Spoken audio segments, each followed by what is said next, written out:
Nessa aula nós vamos falar então sobre o checklist de segurança perioperatória.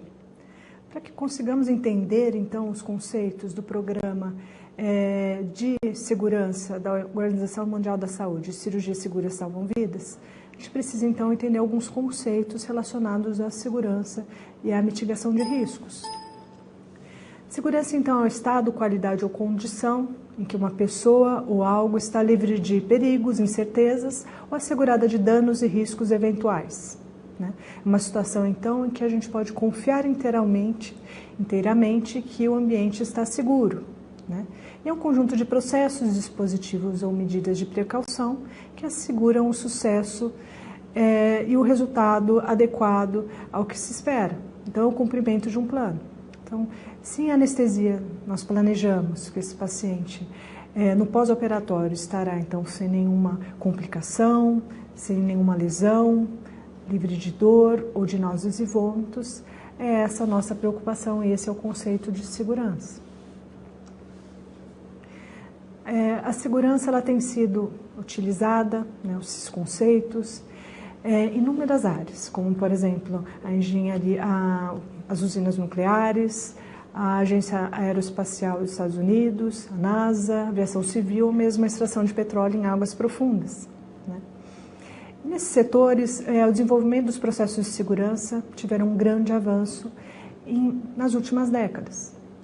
Só que, infelizmente, esse processo de melhoria da segurança, esse processo aconteceu após grandes eventos, como, por exemplo, Chernobyl, em 1986, o acidente da Colômbia, em 1981, o acidente aéreo em Tenerife, na Espanha, em 1977, é um dos maiores acidentes internacionais, com 583 mortos, e mesmo a extração de petróleo em Ekofisk, no Mar do Norte, com 123 mortos. Então, após eventos que muitas vezes foram catastróficos, observou-se um grande avanço em poucas décadas. A gente toma, então, como exemplo a aviação, sempre na área da saúde, e desde 1950 a taxa de acidentes por 100 mil horas de voo tem diminuído significativamente, pelo menos 87% dessa taxa de acidentes. Isso devido, então, à utilização de checklists, que são as listas de verificação, a importância da comunicação entre os componentes da tripulação, então dentro da cabine de comando, dentro do avião, e também a comunicação entre o comando em terra. E a utilização do CRM, que é uma metodologia principalmente utilizada para treinamento, que é o gerenciamento de recursos, no caso da aviação, da tripulação. Então, esses três componentes têm ajudado bastante na melhoria da segurança na aviação civil. Já na área da saúde, a gente verifica que essa preocupação com a segurança do paciente já é bem mais antiga. Então, em 1850, Samuel Weiss, que era um médico húngaro, estabeleceu a ligação, então, entre a transmissão de infecção e a higienização das mãos. Já em 1856, Florence Nightingale, na Guerra da Crimeia, revolucionou a atenção hospitalar a partir do momento que ela começou a observar os riscos para o paciente e a má higiene dos hospitais de campanha. Já no início do século XX, Koopman, que era um cirurgião de Boston, então ele também percebeu que a avaliação rotineira, tanto dos resultados da cirurgia como a avaliação do corpo médico também contribuíam para a melhoria da qualidade e melhoria dos resultados na área da saúde. Mas apesar desse movimento, em 1800, começando em 1850, o que se verificou é que ainda estamos longe de ter resultados semelhantes a outros sistemas de segurança, como, por exemplo, a indústria aeroespacial ou mesmo a energia nuclear.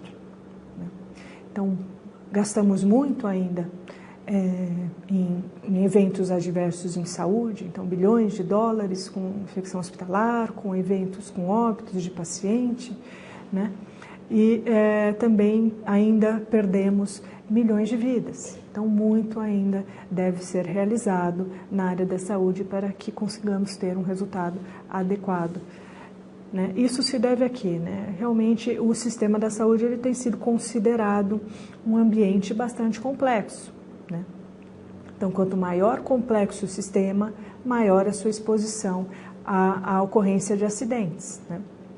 Isso quer dizer o quê, então? Né? Esse estudo, então, de GABA e Perel, né, que falava, então, que os sistemas vulneráveis a acidentes, né, tem 3 componentes: a complexidade intrínseca, a complexidade de proliferação e a incerteza.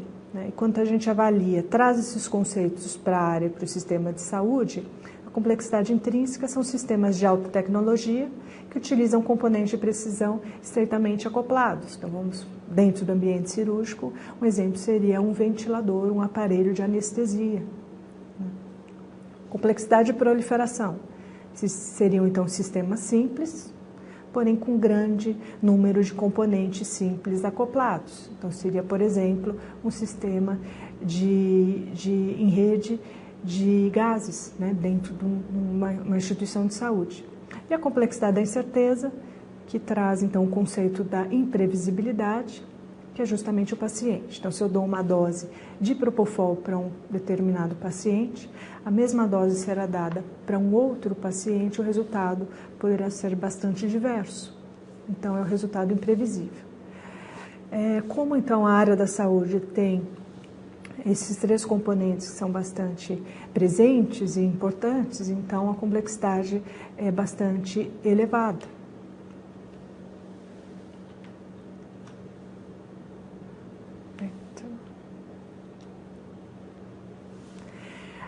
No período pré-operatório, o que nós verificamos, então, que o sistema é muito complexo, porque temos inúmeros componentes. Então, temos o paciente com suas doenças pré-existentes, com os medicamentos que utiliza previamente, que podem se gerar uma interação com as drogas anestésicas e alterar, então, o resultado.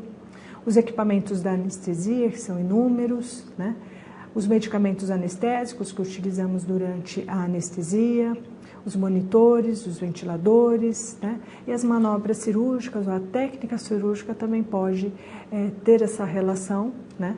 Então, dentro do sistema, e a partir daí dar um resultado que é inadequado. E a gente olhando de uma forma mais ampla para o sistema de saúde, que nós verificamos então que de um lado nós temos um paciente que é informado, então hoje em dia com smartphones, tablets, computadores, né, a era da globalização, então tem a informação praticamente na palma da mão, então tem uma patologia, já acessa ao Dr. Google, né, para verificar quais os medicamentos, qual o tratamento, né? Muitas vezes esses pacientes, seus familiares são empoderados por conta disso, e de um outro lado, a necessidade de termos então um time, né, preparado, capacitado, treinado. Temos novas tecnologias, precisamos treinar as pessoas para manipular essas novas tecnologias, esses novos equipamentos, novos medicamentos. A importância de uma equipe também que seja proativa, tenha atitude proativa, atitude segura, para que o resultado então seja um cuidado centrado no paciente, um cuidado coordenado, no tempo correto, né, sem atrasos, eficiente. Sim, temos que olhar também a parte financeira, baseado em evidências e seguro, né? Então, esse é o que a gente procura alcançar. Na área da saúde, a gente utiliza vários conceitos, né? Então, a gente muitas vezes olha o dicionário canadense de segurança do paciente, muitas vezes os conceitos, né, de redução, mitigação de atos não seguros no sistema de assistência à saúde. Então, atos não seguros são a omissão, então eu não avalio o meu paciente previamente a realização da anestesia. Atos não seguros também são a realização inadequada, então eu avalio o meu paciente, mas não faço uma investigação de viés difícil de uma forma como deve ser realizada, e a partir daí eu tenho uma fragilidade, posso sim incorrer em riscos ao paciente, né? Segurança também é a utilização das melhores práticas, né, que vão conduzir a resultados ótimos para o paciente, sempre embasados em literatura internacional. Utilizamos também a taxonomia internacional da Organização Mundial da Saúde, que foi lançada em 2009, em que fala nos conceitos do incidente sem dano, no near miss, a quase falha, né, que é aquele evento que aconteceu, mas não atingiu o paciente. Então, é um desvio do processo sem alteração do resultado. E os conceitos de eventos adversos são eventos que levaram ou podem levar a um risco e a um dano ao paciente. Quando a gente fala também em segurança na área da saúde, a gente traz os conceitos de Rasmussen e de Rison, que falam então na importância de investigarmos, não só do ponto de vista de sistema, né, o que aconteceu, né, algum componente do sistema que falhou e que gerou então aquele evento, mas olharmos também a parte ambiental e os aspectos humanos, né. E Rison falava também da importância do entendimento da dinâmica entre as pessoas, o fator humano, e as condições latentes que levam aos erros. Um exemplo, uma dispensação errada de um medicamento, né? Então, se o anestesista não estiver então alerta, atento, né, muitas vezes, se as ampolas forem semelhantes, né, então look-alike, que é como a gente determina medicações de aparência semelhante, muitas vezes ele pode trocar e administrar erroneamente esse paciente. Então, isso é uma condição latente, né, dentro do ambiente cirúrgico. E a cirurgia segura, sem dúvida alguma, tem sido uma prioridade em saúde pública internacional, né?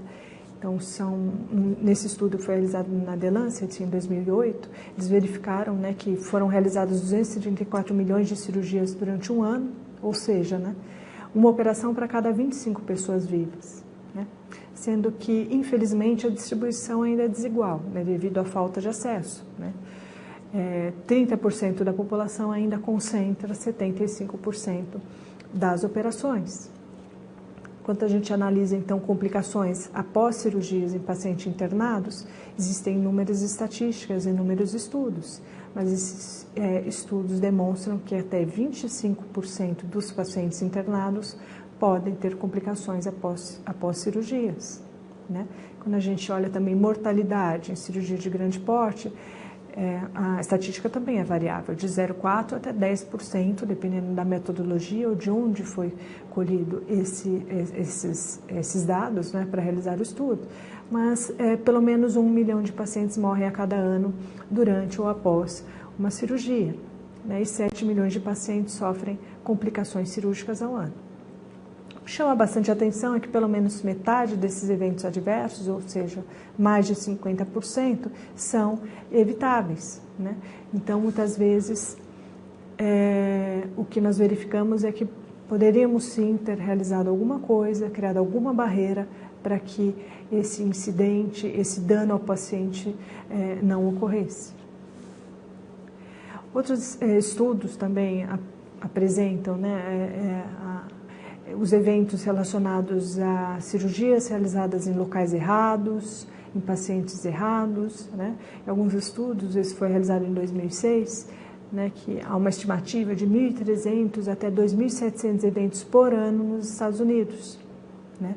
E quando foi avaliado, né, feita uma análise desses eventos sentinela, que são os eventos que levaram a um dano permanente ao paciente, uma perda de função realmente, ou óbito, né, entre 95 e 2006, 13% de todos os eventos que aconteceram nos hospitais eram realizadas a cirurgia em local errado, né? E quando foram analisar, então, 126 casos, né, em 2005, 76% era local errado, ou seja, era para operar, então, o braço direito, operou o lado esquerdo. 13% eram paciente errado, então geralmente são pacientes que têm nomes semelhantes, né, que acabam indo para salas de cirurgia erradas e acabam sendo operados de forma errada, e 11% procedimentos errados, ou seja, o paciente ia operar uma amidalectomia e operou postectomia. Então isso realmente acontece. Estão aí as estimativas e aí a grande preocupação internacional em relação a esses eventos que realmente são evitáveis, né? O centro cirúrgico, novamente, ele trabalha em gestão integrada, tem inúmeros componentes, E a partir daqui a gente vê a complexidade. Então, tem toda a parte administrativa, a parte clínica, assistencial do paciente, a importância dos processos de desinfecção, de infectovigilância, toda a parte operacional das pessoas, de gestão de risco, a parte de tecnologia também, de equipamentos, e ambiental, a gestão de resíduos, né? E a gente sempre tem que lembrar que cada um desses componentes a gente tem pessoas envolvidas. Então, a gente tem o fator humano. Então, dentro do ambiente cirúrgico, a gente tem o anestesista, né? Muitas vezes, na maioria das vezes é um anestesista, mas podem ser dois, né? Dependendo da complexidade da cirurgia. Temos, então, um cirurgião, cirurgiões assistentes, toda a equipe de enfermagem, né? Só que a gente não pode esquecer, então,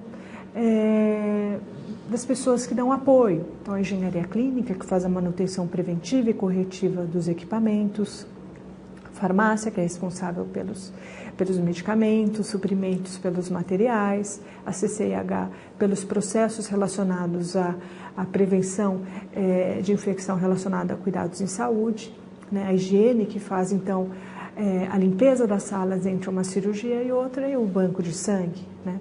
Então, todos esses profissionais estão, então, relacionados, estão atuando naquele momento que sou eu fazendo a anestesia do meu paciente, né? E dentre todos esses componentes, né, do ambiente cirúrgico, sem dúvida alguma, a anestesia, a anestesiologia, a especialidade médica, que tem sido reconhecida como um modelo de segurança internacional, né? Então, a própria Organização Mundial da Saúde tem um grupo de trabalho, né, que é a anestesia segura, e a partir daí a gente verifica que a sua importância no impacto dos resultados do período pré-operatório.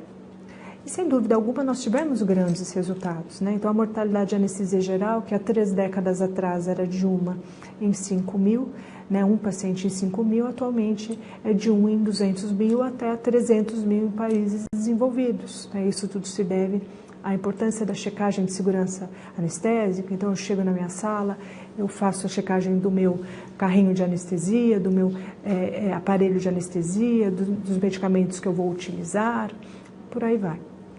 Essa preocupação é internacional, não só das sociedades de anestesia internacionais, da americana, da canadense, da australiana, de fundações como a PSF, mas também da Sociedade Brasileira de Anestesia, com a formação da Comissão de Qualidade e Segurança, que tem foco justamente em educativo, né, de apoio à implantação de programas de segurança no período pré-operatório e em anestesia. Mas e aí, né? O hospital é seguro, né? Será que o procedimento anestésico cirúrgico realmente ele é seguro, né? O que a gente verifica, então, que em alguns estudos que foram realizados pela The Joint Commission,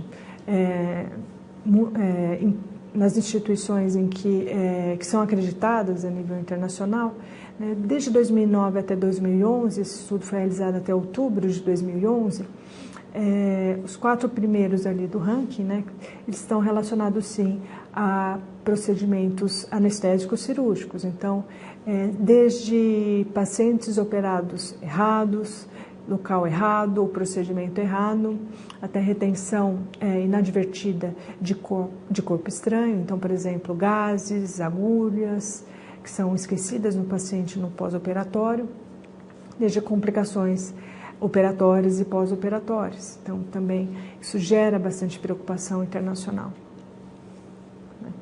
Quando a gente vai avaliar, então, esses eventos sentinela, né, que aconteceram, que estão relacionados a procedimentos anestésicos cirúrgicos, nós verificamos, então, que o fator humano é bastante importante, né, como a gente já falou, falhas ou problemas com a liderança da equipe, né, problemas de comunicação, né, então, comunicação tanto dentro da sala cirúrgica, como também com o ambiente externo. Então, falha de comunicação com a unidade de internação, com a UTI, com o centro diagnóstico, com o banco de sangue, e a avaliação inadequada do meu paciente. Então, se eu faço uma avaliação inadequada, não avalio de forma correta a via aérea do meu paciente, eu causo um risco maior para que esse paciente possa ter um evento, uma parada cardíaca, por exemplo, por hipóxia.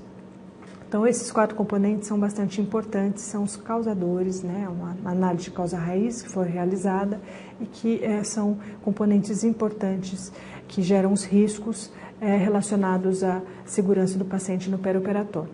Quando a gente avalia os eventos específicos, né, relacionados à anestesia, novamente, né, a importância da avaliação prévia do paciente para que eu possa fazer o meu planejamento.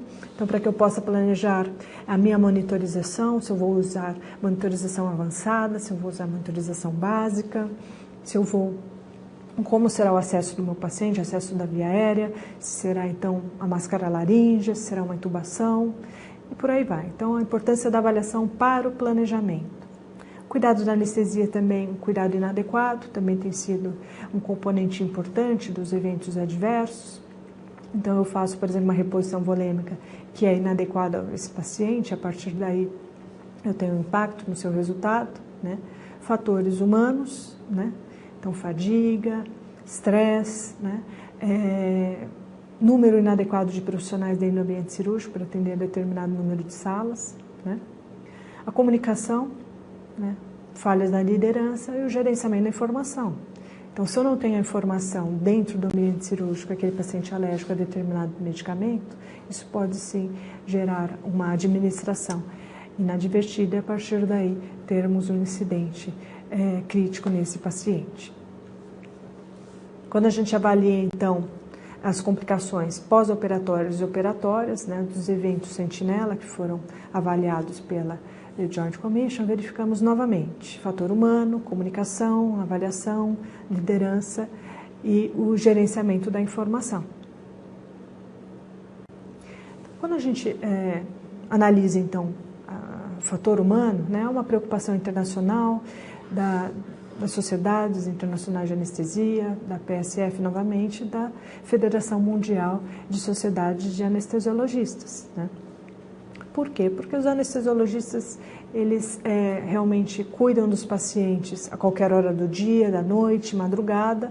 Muitas vezes isso é oposto ao que exige a nossa fisiologia, né? Então, muitas vezes há privação de sono, fadiga, estresse, burnout, que muitas vezes impactam negativamente no desempenho, na cognição, no estado de alerta, atenção e no humor desses profissionais, né?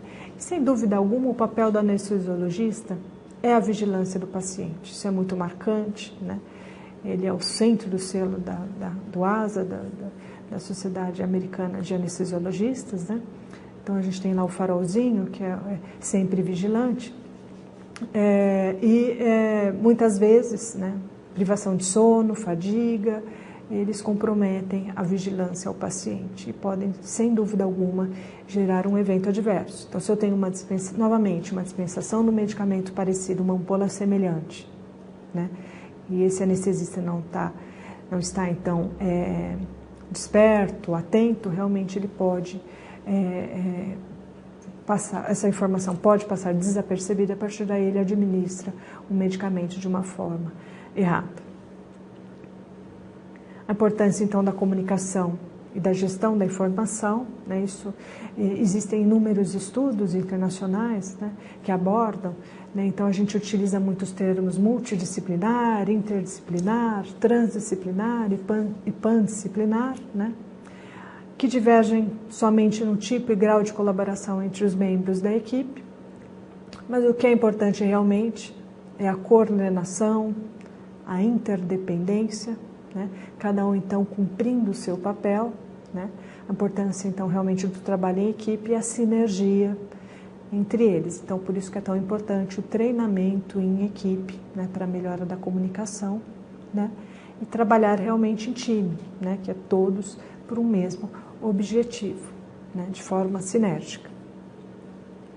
E a comunicação também ela é importante entre os profissionais, né, de saúde que estão ali no ambiente cirúrgico e também com o ambiente externo, como eu já falei, mas é muito importante a comunicação dos anestesistas com os pacientes, né? Então, durante a avaliação pré-anestésica é muito importante que o anestesista converse com o paciente, então consiga realmente todas as informações que são importantes, né? Reações prévias, em anestesias prévias, são informações que são bastante importantes para que a gente possa planejar o manejo desse paciente no período pré-operatório, né? Sem falar então na importância da ansiólise, da confiança, né, na relação médico-paciente que essa comunicação traz de ganhos em relação à segurança e ao resultado para esse paciente, né?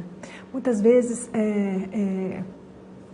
nós verificamos que é bastante importante, né, que seja realizado realmente esse treinamento de toda a equipe, né? Por quê? Porque ele melhora realmente a comunicação, né, e reduz o erro. Então, vamos pensar num treinamento de parada cardiorrespiratória ou cardiopulmonar no ambiente cirúrgico, né? É muito importante que esse treinamento seja realizado em equipe. Por quê? Porque cada um tem o seu papel. Então, cirurgiões, anestesistas, enfermagem. Então, é muito importante para que a integração e a comunicação, tanto verbal como não verbal, seja mais efetiva, né?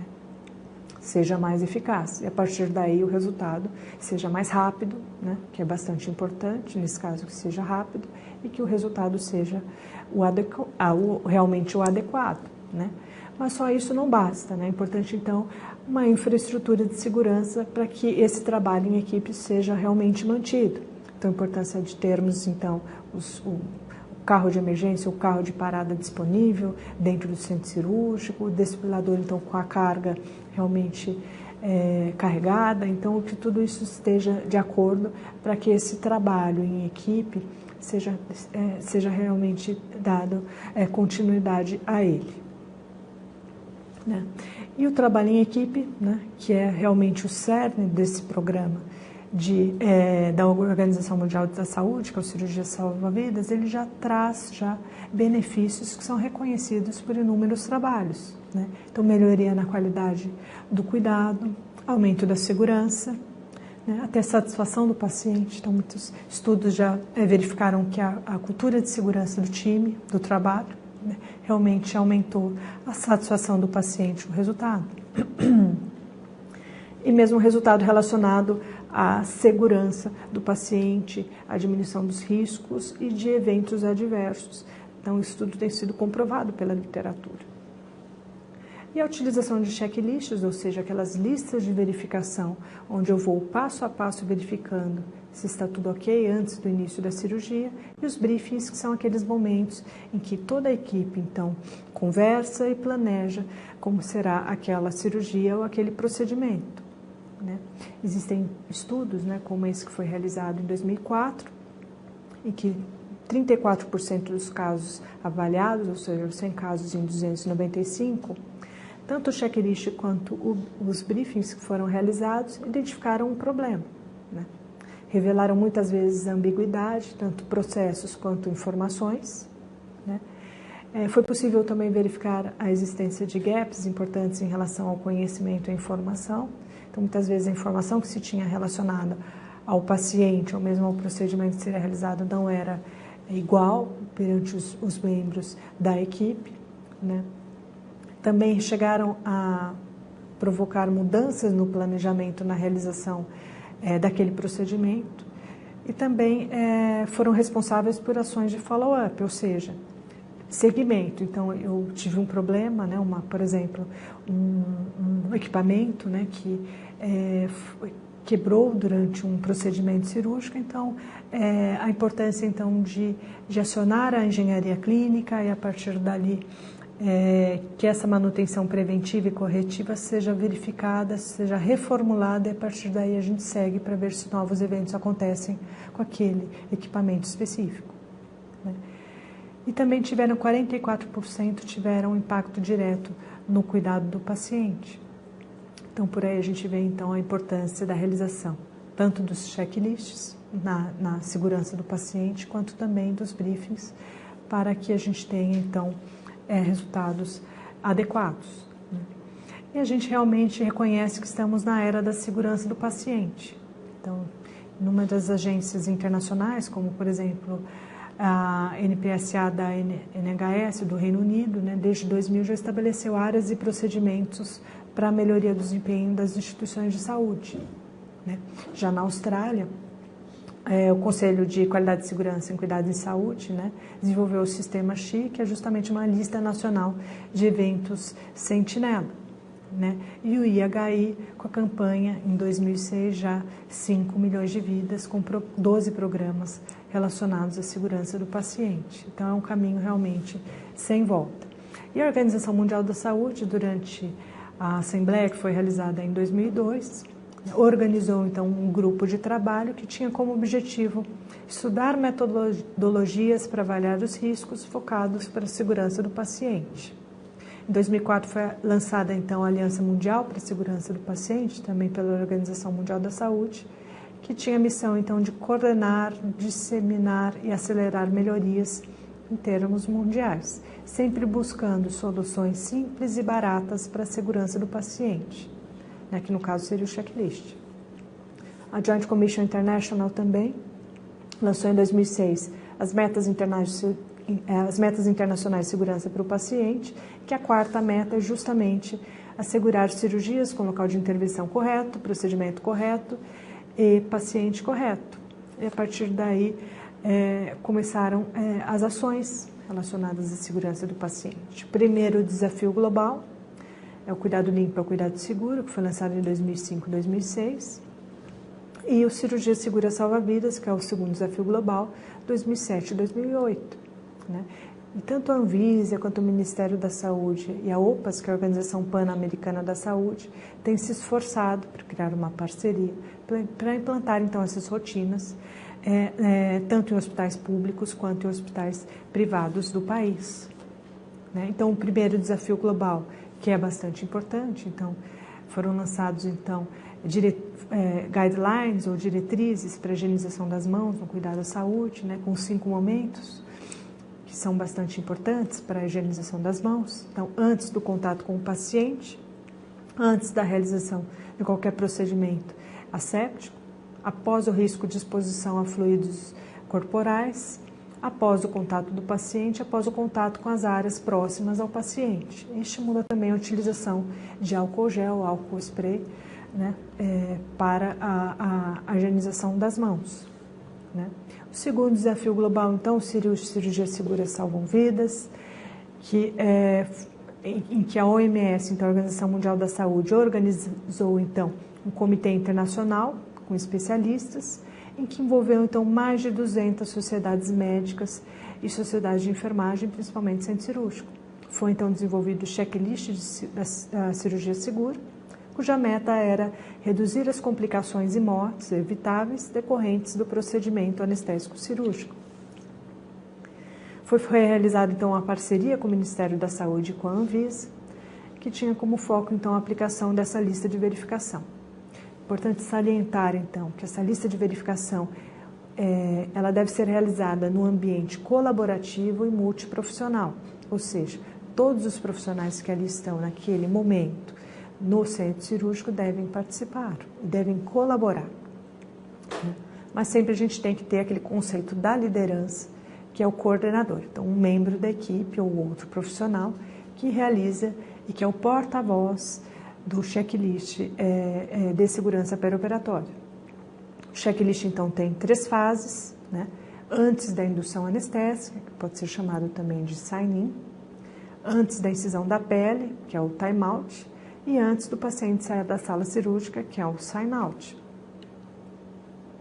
Então, aqui, esse é o checklist internacional, né? Que esse está em inglês, né? E ele, então, foi o primeiro a ser realizado, a ser desenvolvido, e a partir daí, diversos países começaram a fazer adaptações, né?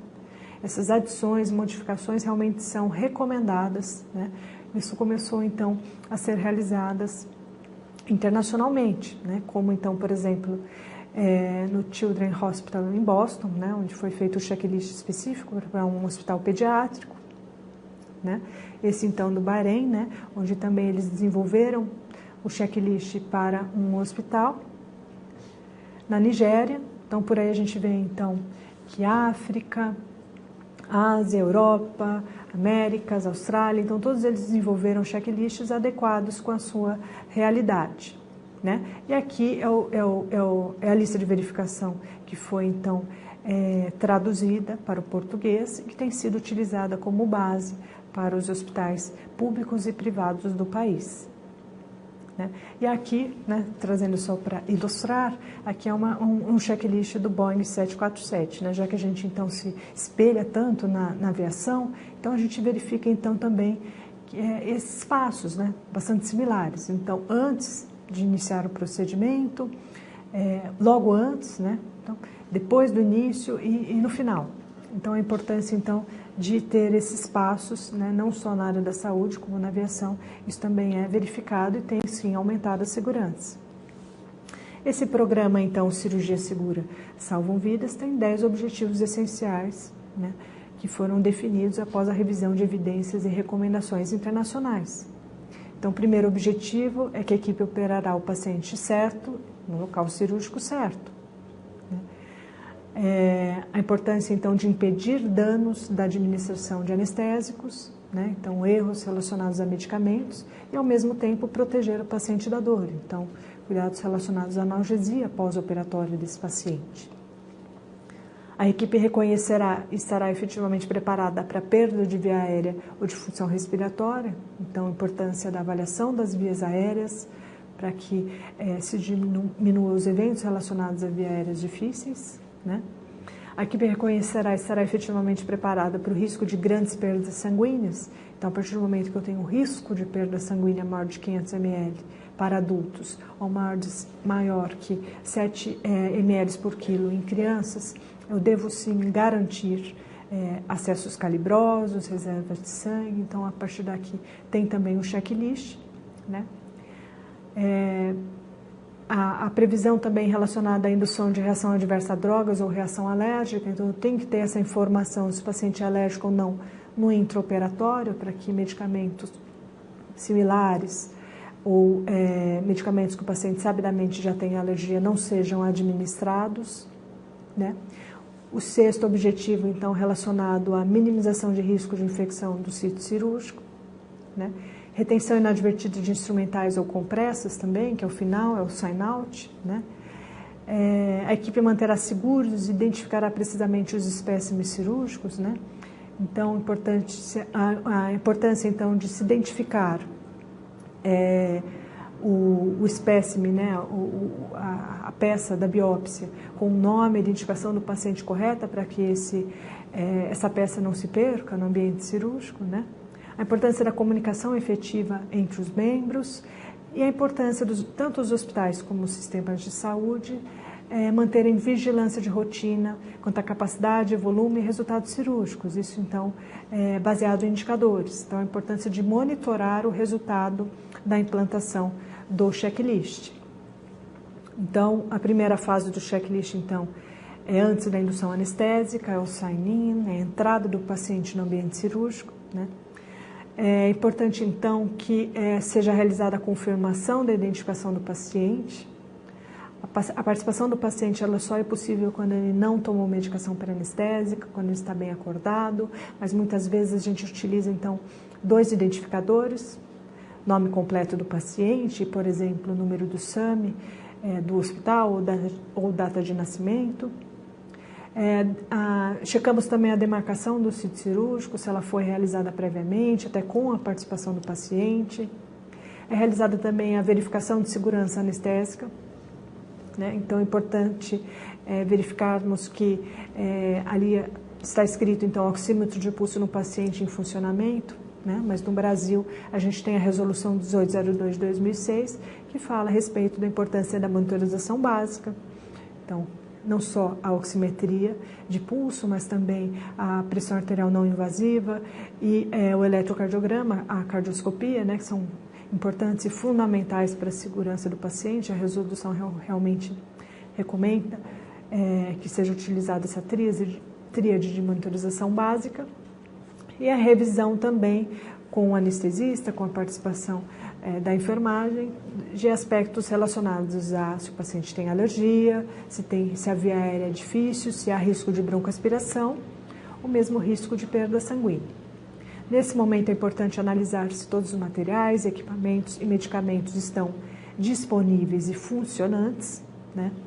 É importante também verificar se os documentos do prontuário estão ali disponíveis, como, por exemplo, o termo de consentimento da anestesia e da cirurgia, avaliação pré-anestésica, avaliação médica do cirurgião prévio ao procedimento para o planejamento do procedimento cirúrgico. E a gente, então, trabalha com confirmação e congruência de informações, trabalha em etapas, né, de checagem. Se eu, por acaso, verifico que a demarcação do paciente não coincide com a informação de prontuário, então o processo ele para e a partir daí nós vamos confirmar, a partir dessa incongruência, e verificar qual a informação correta para dar seguimento no procedimento cirúrgico. Então, a demarcação do sítio cirúrgico é bastante importante, né? Preconiza-se, então, a participação do paciente nesse momento e mesmo de seus familiares, né? No caso de crianças, de idosos ou de portadores de necessidades especiais, né? Devemos, então, demarcar quando temos lateralidade, então, membros, né? Braços, pernas, etc. Múltiplas estruturas, então, dedos das mãos, né? E níveis múltiplos, como, por exemplo, a coluna, né? Então, importante essa demarcação. O que a gente já verifica que fora do ambiente cirúrgico, também no centro diagnóstico, procedimentos invasivos também têm sido demarcados e também é uma recomendação de segurança, né? Antes do paciente ser encaminhado à sala cirúrgica ou à sala de procedimento, né, essa demarcação deve ser realizada. E é importante que sítios não operatórios não devem ser demarcados, né? Então, a gente nunca marca onde não vai se operar, só marca onde vai operar para não causar confusão, né?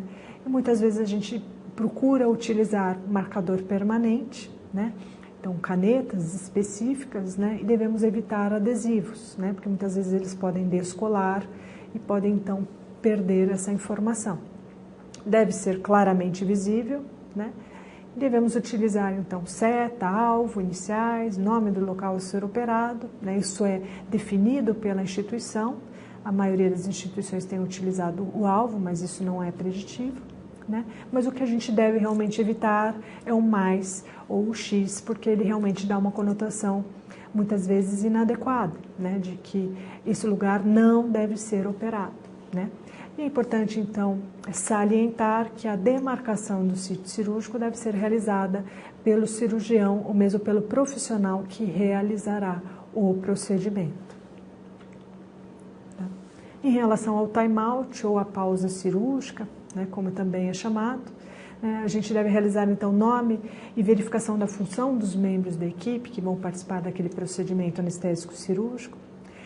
Confirmamos novamente nome do paciente, o local e o procedimento, e a previsão de eventos críticos, como, por exemplo, sangramento. Então, há um risco de sangramento importante, será que tem reserva de sangue, será que o meu acesso venoso está adequado para atender e para diminuir o risco de sangramento e hipotensão importante desse paciente, né? Nesse momento também é checada a antibiótico profilaxia, né, se ela foi realizada nos últimos 60 minutos, né, e devemos deixar também a exposição das imagens diagnósticas para, durante a cirurgia, se for necessário realizar alguma consulta, nesse momento elas já estão disponíveis, né. Então, esse é o momento que é bastante importante, a gente ter a comunicação ativa, né, que é o momento do time-out, onde logo antes da decisão cirúrgica é verificado todos os itens para dar seguimento ao procedimento cirúrgico, né? O que a gente tem verificado também é uma grande preocupação em algumas instituições em relação ao posicionamento do paciente, então a verificação de que se todos os componentes de proteção do paciente estão colocados, se não tem nenhum ponto de compressão óssea, ou mesmo em pacientes em posição prona, que podem realmente ter uma lesão de ocular ou de face. Então, tudo isso é verificado também nesse momento e é também recomendável, apesar de não estar no checklist. E antes do paciente sair da sala de operações, né, o sign-out ou a saída, verificamos então o nome do procedimento realizado. Nem sempre o procedimento planejado é o mesmo que o realizado, por isso a importância de fazer essa anotação. É realizada então a contagem de instrumentais, de agulhas e de compressas. a identificação da amostra da patologia até antes de sair da sala, para que não se misture com outras amostras, e a partir daí se perca esse cristal, né, que é tão importante para que a gente faça esse gerenciamento, esse controle. Problemas de equipamentos, então se eu tive um problema com um bisturi elétrico, com um ventilador, ele deve então ser recolhido e encaminhado para a engenharia clínica. E a revisão dos cuidados pós-anestésicos e cirúrgicos, então, por exemplo, monitorização da diurese, monitorização da dor e por aí vai. Então, isso e também é bastante importante registrar no prontuário. Então, o checklist deve se compor o prontuário do paciente, né?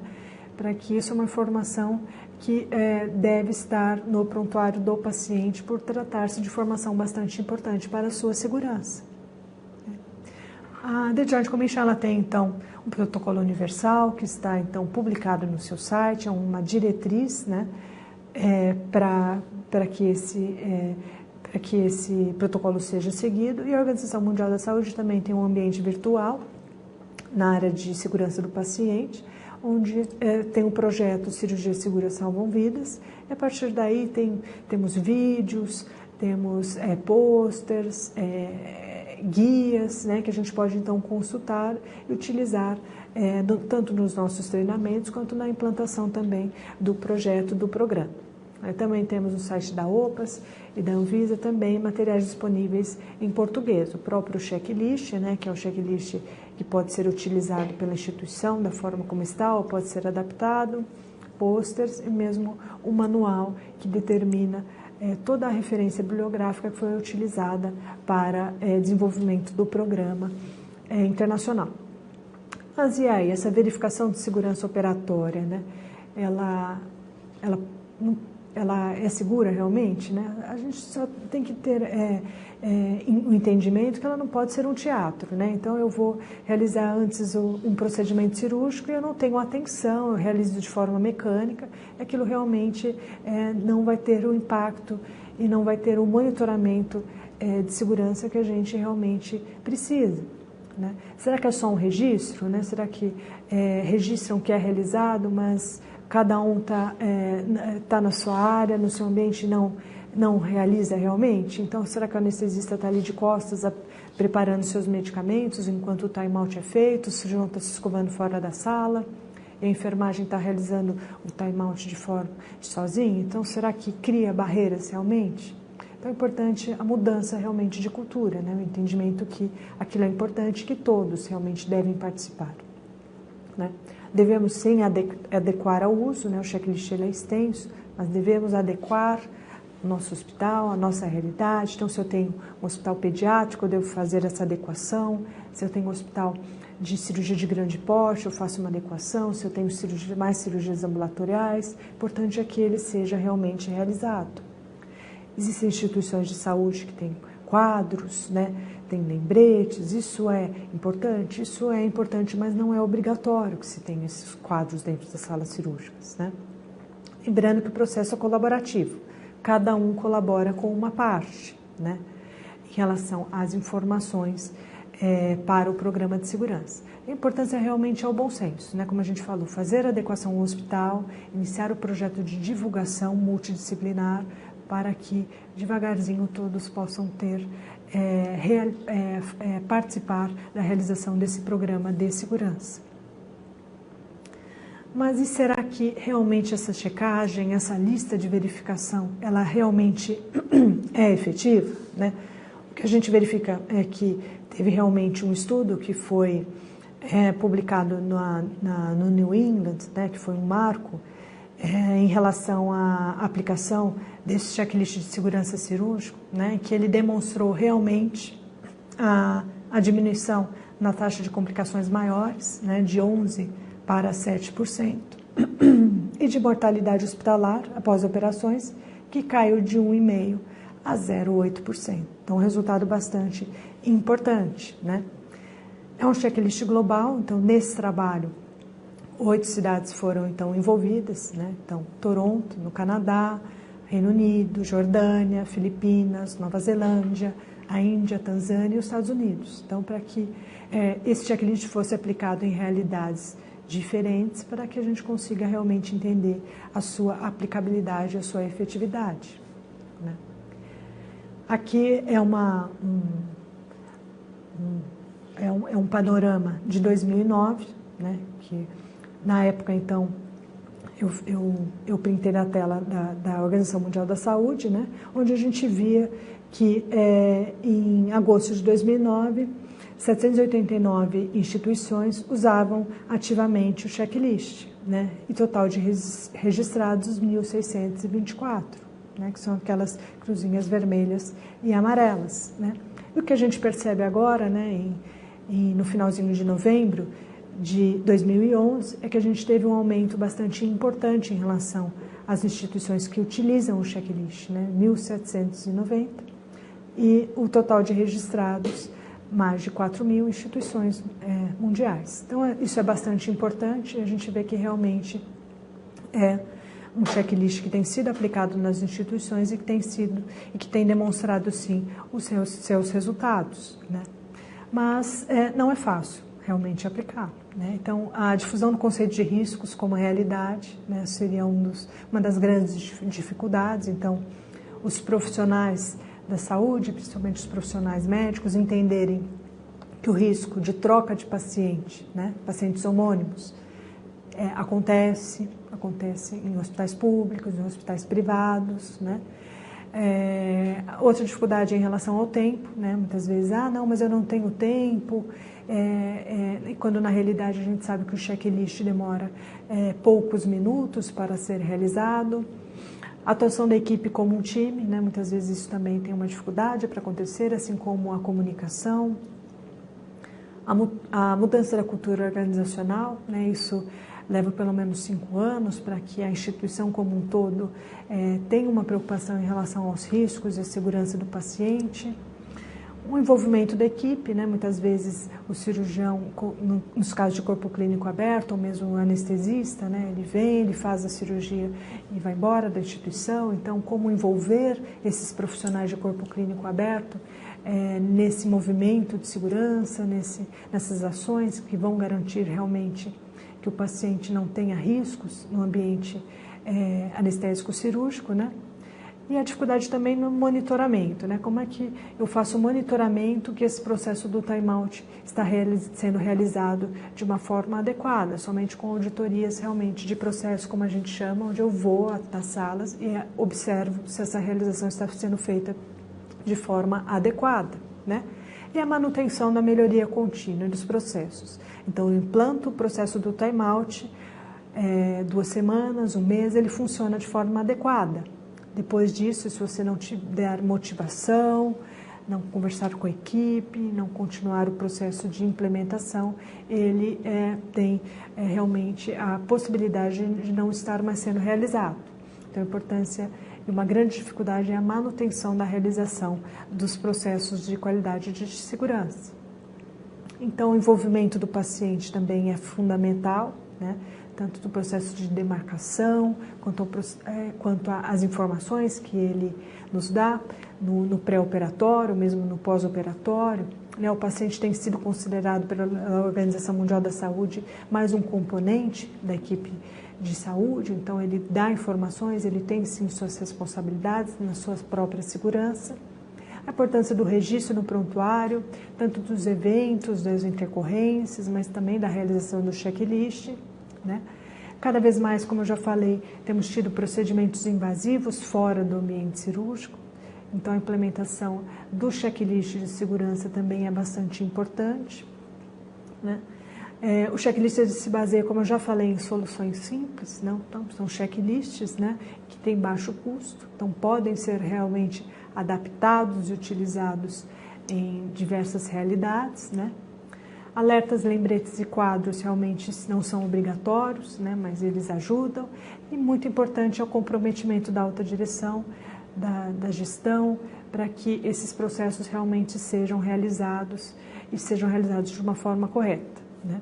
Na realidade, o que a gente verifica é que a maioria dos hospitais já usa algum tipo de checagem, de lista de verificação, né? O próprio anestesista ele anota acesso venoso, a intubação, a pré-oxigenação do paciente, mas muitas vezes isso não é sistematizado e a gente não tem aquele olhar de desempenho, de análise de desempenho, como a gente deveria ter e como a gente tem com a implantação do checklist.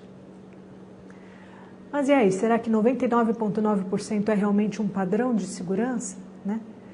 Infelizmente, 0,1% de erro parece pouco, mas ele significa, nos Estados Unidos, 20 mil prescrições erradas de remédios, né, de medicamentos por ano, 15 mil quedas acidentais de recém-nascidos em hospitais por ano, 500 cirurgias incorretas por semana ou 2 mil documentos perdidos por hora. Então, 0,1% de erro realmente pode parecer pouco, mas em escala ele realmente tem um impacto bastante grande. Sem esquecer que para aquele paciente realmente é 100%. Né? Então, aquele paciente que teve um procedimento realizado no local errado, ou teve um esquecimento de um afastador ou de alguma agulha no abdômen, por exemplo, isso realmente para ele é 100%, o impacto é bastante grande. Né? Então era isso que eu queria falar para vocês, tá bom? E ficamos então à disposição. Obrigada.